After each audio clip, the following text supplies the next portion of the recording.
Terkait dengan kemarin kan ada informasi bahwa ada P3 yang kemudian mendukung paslon yang lain. Itu sebetulnya siapa dan sudah diberi sanksi belum?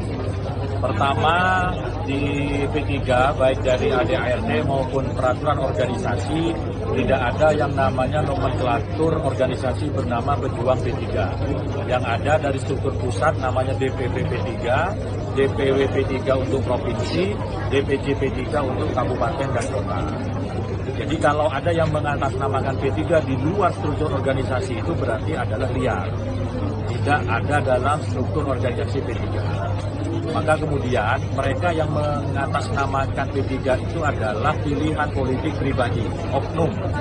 Dan kemarin ada salah satu oknum yang kebetulan dia sebagai wakil ketua majelis pertimbangan itu sudah diambil langkah disiplin organisasi, yakni dengan melakukan pemberhentian dari struktur majelis pertimbangan dan sekaligus dicabut keanggotaannya.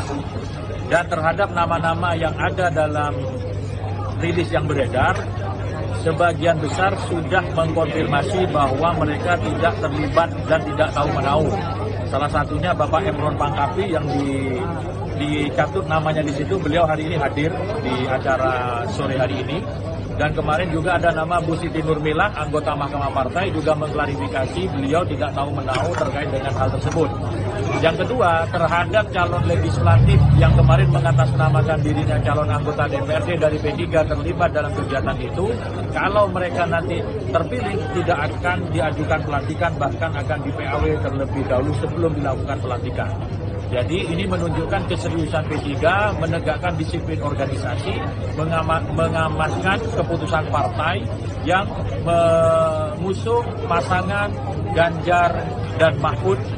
Kita berkomitmen untuk bisa menang satu putaran.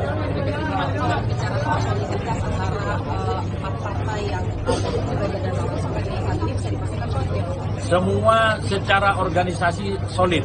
Saya sepakat apa yang dikatakan oleh capres kita, Bapak Ganjar, bahwa dalam pemilu itu ada yang namanya split ticket voting.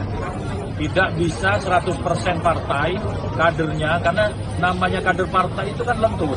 Sehingga dia misalkan mengumpulkan banyak orang, bikin baju yang semuanya hari ini siapapun bisa membuat baju yang serupa dengan P3, meskipun yang tercatat aktif hanya 2 orang, tetapi dilibatkan 100 orang misalkan hari ini siapapun bisa. Tetapi kami pastikan bahwa P3 tegak lurus terhadap keputusan Rapimnas yang mengusung Ganjar dan Pak Mahfud. Terhadap kader-kader yang balelo, oknum-oknum tersebut sudah diambil keputusan sanksi indisipliner.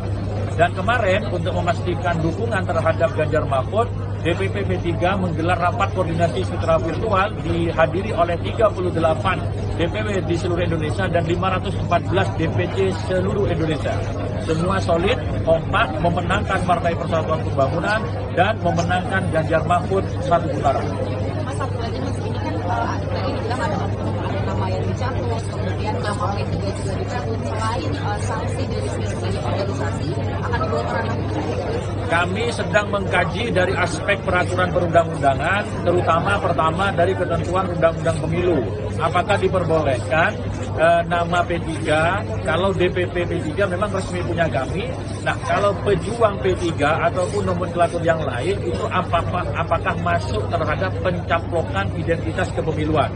Itu sedang kami kaji di Lembaga Advokasi dan Bantuan Hukum P3, sedang kami lakukan kajian secara khusus apabila ada celah untuk dilakukan tindak pidana ataupun yang lainnya secara sanksi sesuai perundang-undangan tentu tidak ragu kami lakukan. Namun hari ini kami masih